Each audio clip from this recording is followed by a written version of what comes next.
What's up YouTube? Welcome back to another video on House of Doing. On this video we're going to be installing electric cutout on the Mustang back here. Electric cutout dump on the Mustang. It's going to be a push button dump. We'll be able to open the exhaust to full unrestricted exhaust, and we'll be able to close it to go out the tailpipes and through the MagnaFlow system. Now I want to be able to do this just so I can get maybe a little bit more horsepower. I don't know. Turbos don't like a lot of restriction. It's already got a pretty free flowing exhaust. I don't think we're going to gain a whole lot, but it's kind of a cool factor nonetheless that I can push a button and go really loud and then push it back and then go really nice and quiet, street style. So I think it's cool, and the best part about it is I'm doing it because a buddy gave me this cutout. So this is a QTP cutout. I cleaned it up a little bit. I've already tested it and it works. You can see some wires dang off, and I got some wiring on it. I'll show you that in a second. And we'll get right to installing this. It's gonna be hopefully pretty easy. The hardest part is gonna be making sure we have room, and I can able to twist the On3 wide pipe section where it comes out of the down pipes and make sure there's enough room for it. But let me give you a quick update on the Mustang. Not a whole lot has changed. I do want to let you know that I'm going to take the car to a dyno this Friday to get dyno tuned. We're going to get a professional tune on it from this guy named Andy. He is supposed to be the bee's knees when it comes to tuning these cars, and he uses the dyno up at SpeedTech and Haltom. So we're putting on the dyno, and we'll be getting as much out of it as we can and really kind of dialing it tune. So we'll go through that. That's going to be really cool. But before I do that, I want to address any issues in the car that I can. I do want to let you know that I've addressed two issues on the exhaust. I did have the driver's side header leak, and what I've learned, and if you guys remember, I used copper RTV on everything. In fact, the things that leaked, I took off and put copper RTV on around the V bands where they made it up to get rid of leak. It's been working absolutely great. The reason why it failed on the driver header is because I had a bolt kind of get loose. I don't think it was tight in the very far back corner here. And what happens is if you got any looseness comes out in your header and you blow out that RTV, you can't tighten it back up and seal it back up like you could with a normal gasket. You got to take it all off and reseal it. So I did that, and the exhaust is now gone. Let me tell you about the other problem. My wideband gauge, as you guys know, I'm running an AEM wideband. The gauge itself works just fine. In fact, you turn it on, everything works as it is supposed to. However, what I noticed was randomly, I had the computer hooked up, and I noticed that it stopped sending output to the computer. The computer would drop voltage and completely go dead as far as air fuel goes. That's not good in a turbo scenario. So even though the gauge was reading correctly, the air fuel on the microsquirt tune was reading nothing. What I've learned is that it comes on, it's just super delayed. In fact, it may come on, it may not. What I did, you remember the shift light? Notice how it's on right now. So if you go back and watch my last video, I installed a shift light right here, and this light comes on at 5,800 RPMs. It's digitally programmed through the microsquirt computer, and it's wired into one of the inputs for the microsquirt. So whenever the RPM reaches 5,800, the shift light comes on. You could put two conditions on this light. You could say, come on if this or that. So that's really cool, because what I'm able to do is make this a two condition type light. And right now, this being on solid is telling me that it's not sending output to the air fuel meter to the microsquirt. So as soon as I start the car and everything settles down, if this goes off, then I know I'm getting correct reading. So basically I'm giving it a small range of air fuel, and if it dips below, I think 6 to 1 or 7 to 1, then it will trigger this light to come on, which means it's not sending the correct output from the gauge here to the microsquirt.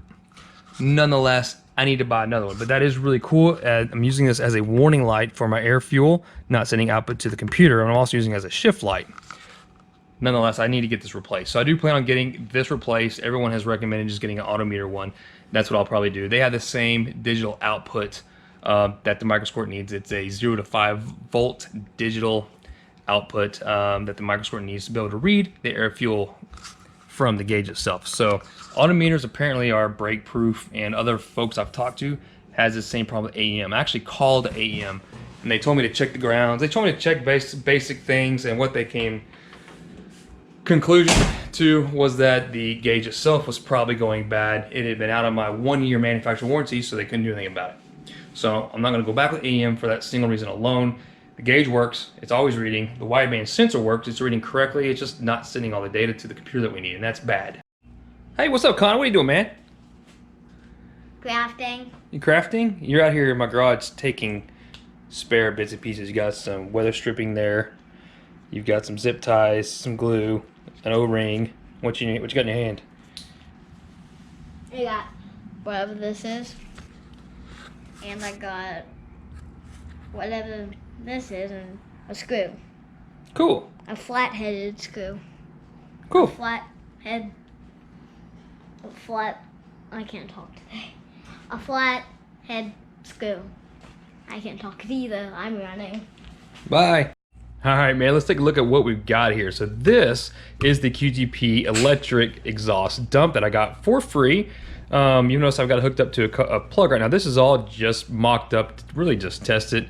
If you notice this plug, it came from my Aeromotive fuel pump. It had an extra one, so I used it. It's a good water seal plug, so I'll be able to plug this in underneath the car. Don't worry about water corroding it.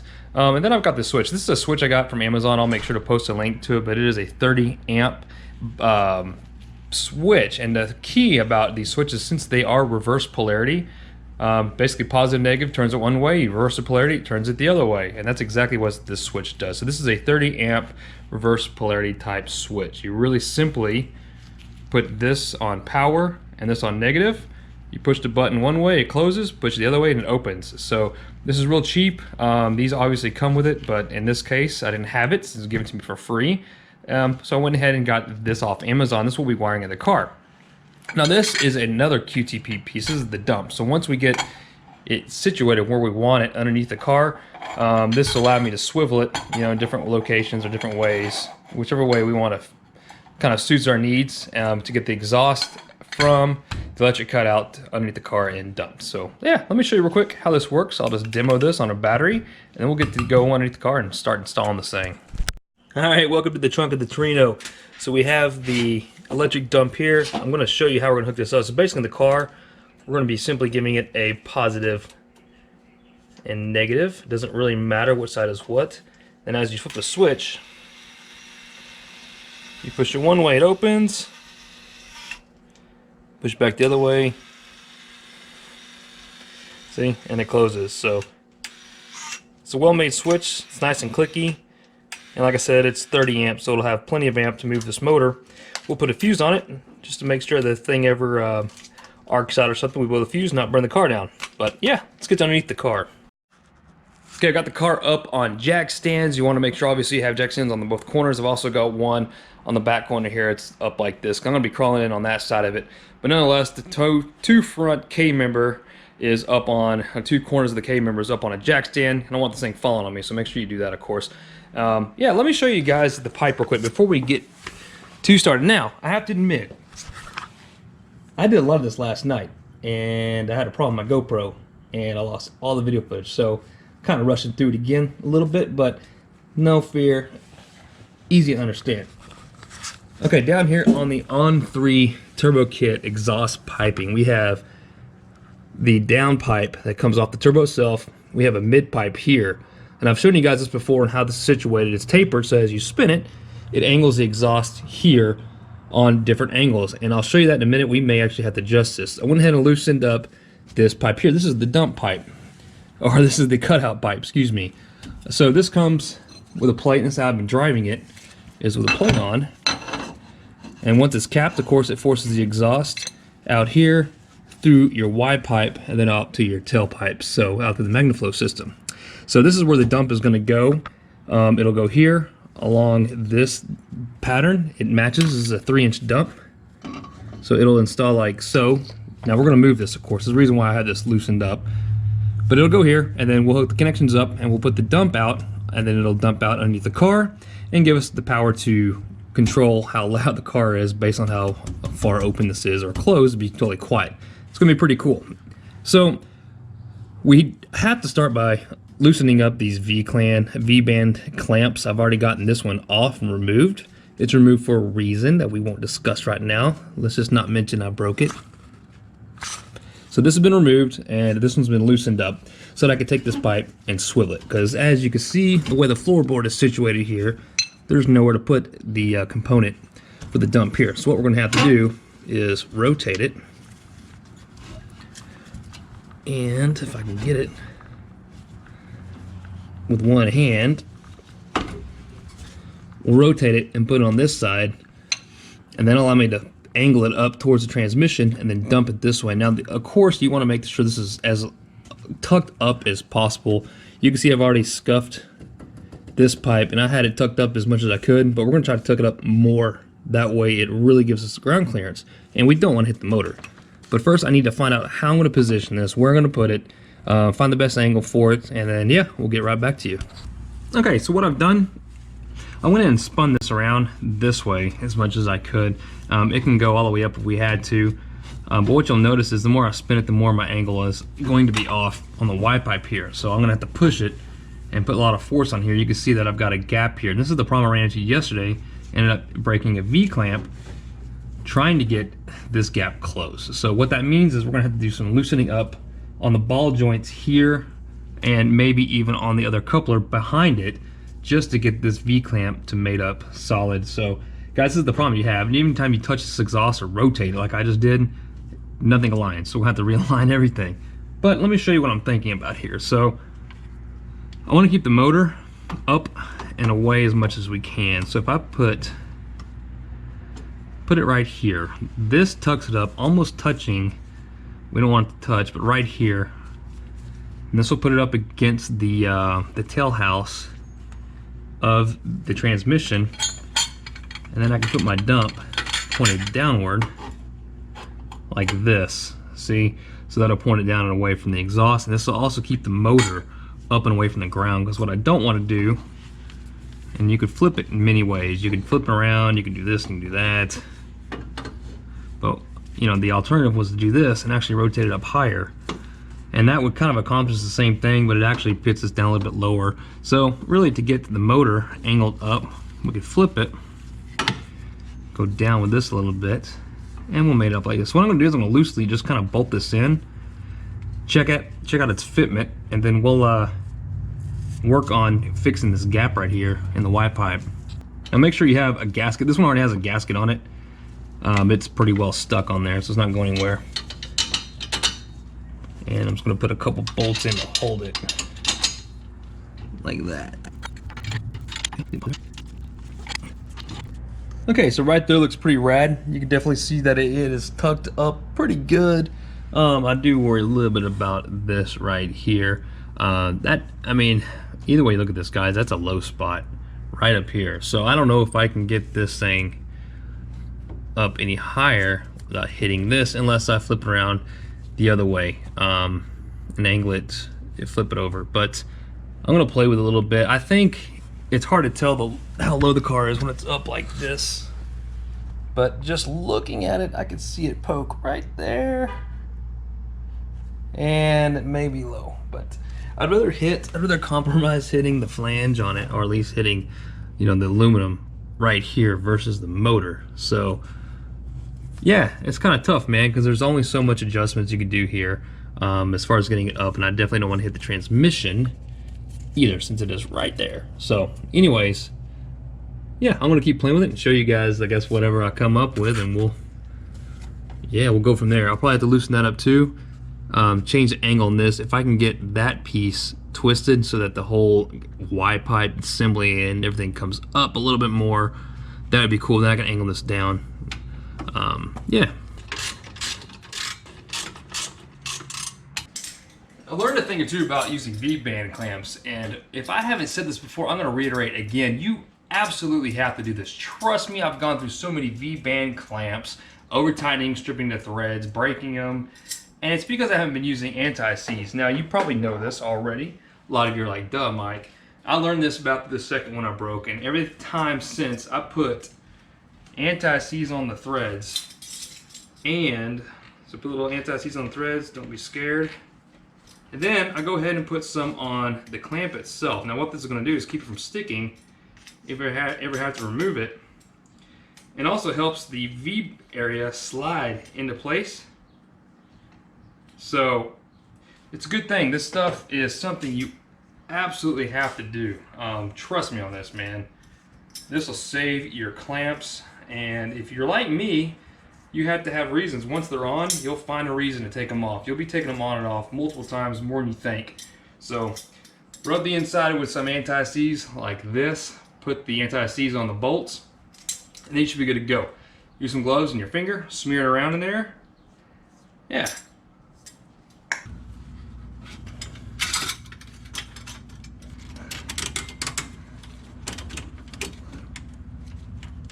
And this is where it ended up sitting, and this is where I ended up putting it. Now I can adjust my dump where I want it. I can angle it out to the side. We can angle it straight down. I think I like it straight down. Also gives it, again, more clearance. So maybe straight down, a little off to the side. And we'll start tightening these down. Alright guys, it's in. And it is exactly where I like it. The car is tilted right now big time, but it is pretty low. You can see here next to my subframe connector, you know, where it sits, and just behind the car here, it's tucked up as about as well as we can get it tucked up. I think it's actually higher. The whole piping itself is higher. I twisted that bar there and twisted it up higher, but otherwise I think it looks pretty killer. Looks pretty sick. And too bad you can never see that, but it looks pretty cool. Now I got to wire it. In fact, I've got it at a pretty good spot here. We got the wiring we can run right along the transmission tunnel, and then put it along the factory grommet that kind of goes into the cabin. So I just need to find myself a positive and negative source and hook it up to the other end of this plug we've got here. Feed it to the firewall, and then I'll plug this guy in.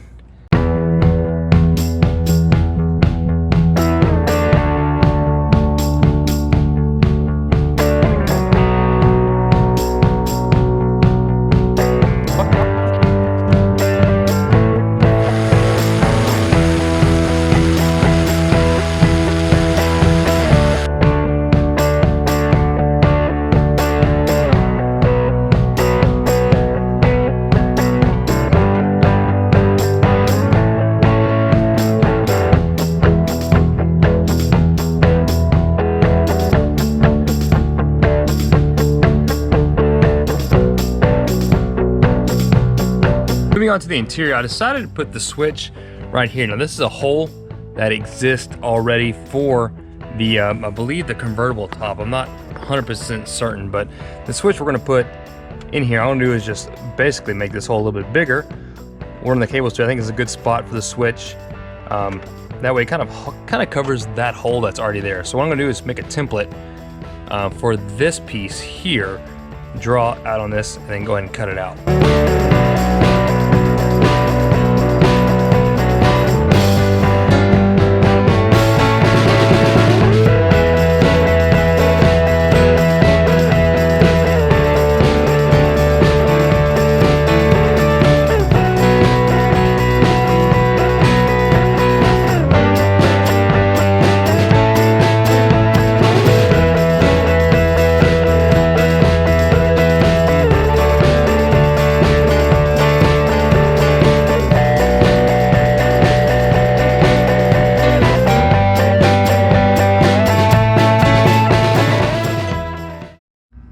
Okay, let's see if it works. I'm gonna go ahead and hit the switch, and that door should open.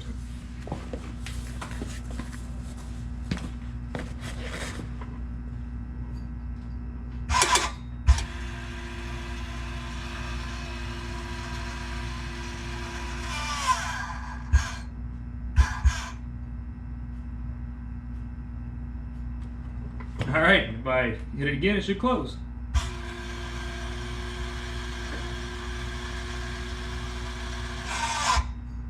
Pretty cool, pretty cool.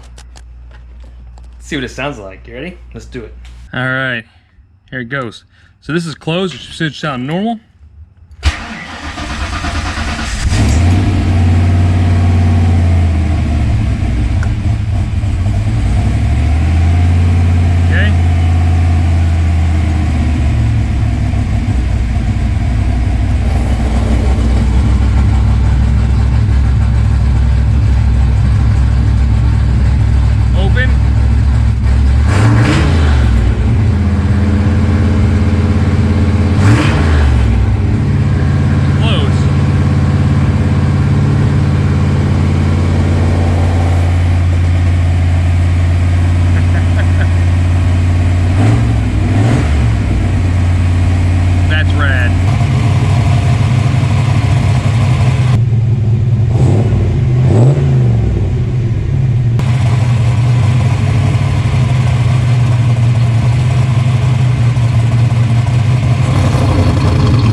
turbo spool.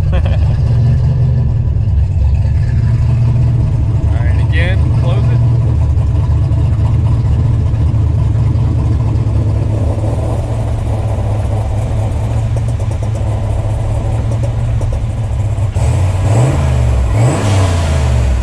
That's pretty badass. There we go. I notice it rattles. You gotta hit the switch just right to get it closed. Yes. Such a huge difference. Man, that's awesome. I'm gonna go take it for a test drive too real quick. Okay, it's a nice night for a cruise. So right now we're cruising with the dumps closed. Kind of get an idea what it sounds like here.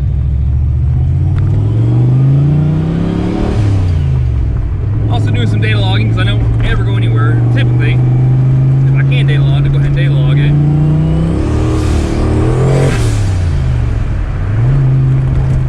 Alright.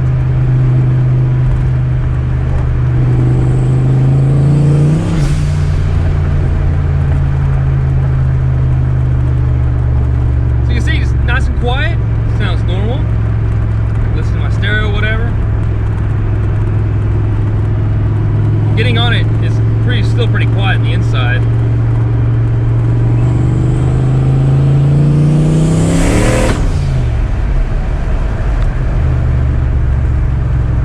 Okay, coming up to a stop here. We'll go ahead and open the dumps.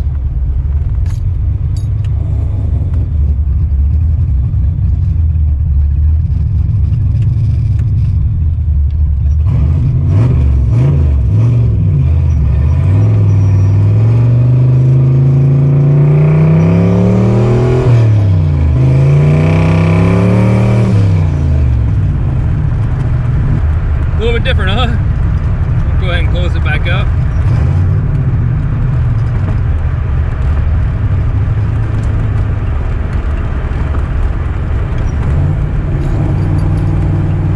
I noticed I had to tap it closed a couple times to get it. There we go.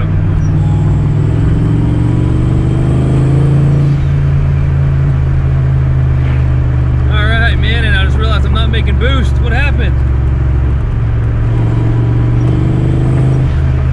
Car's gutless.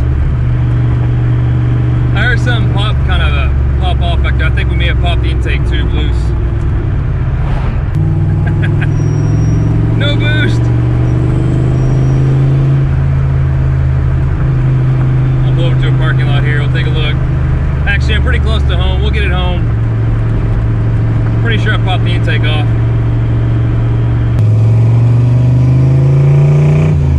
Whew, that's loud, man. That's obnoxious. Go back to quiet here.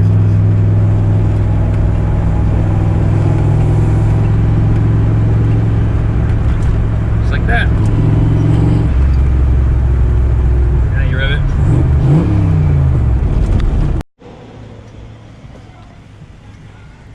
Yep. It popped off. So I got a little story to tell you about this later. We will wait. Ooh, that's hot. All right, we'll let this cool off. Get it inside.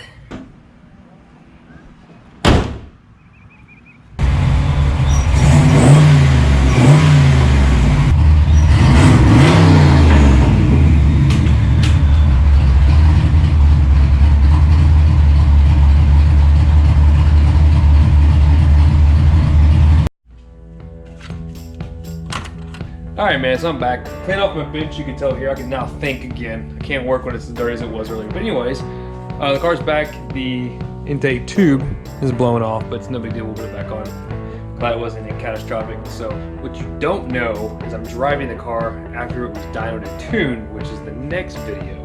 And why it blew off is because I'm running quite a bit more PSI than I was before. You'll have to wait till the next video. We'll talk more about that, but otherwise that's it. That is the electric cutout install. Nothing too spectacular, but it works pretty good. And just reviewing what I've seen on video, the noise difference is significantly different in real life here than what you're picking up on video. It is different between kind of like, you know, just obnoxious loud and super quiet street car. So it's pretty cool. I do need to raise it back up. It's scraping a little bit. I knew that might happen. So we need to get back to raising it up, get it really up on a lift. Man, I gotta get this thing on a lift. It's killing me getting on my back up and down on this concrete floor. There's only so much room you can work. It's not like the car's so high. So anyways, yeah guys, that's it, man. This car's come a long way. It's been a blast, and we still got a lot more to go, a lot more to do. I've got some other things I'll talk to you about, guys, or talk to you about in the next video as well. Some other things that has come to light from the dyno. So now that we're pushing that kind of horsepower, so it really does start making other things show up. That's how it works. Money pit, but it's a fun money pit. We'll see you guys next time.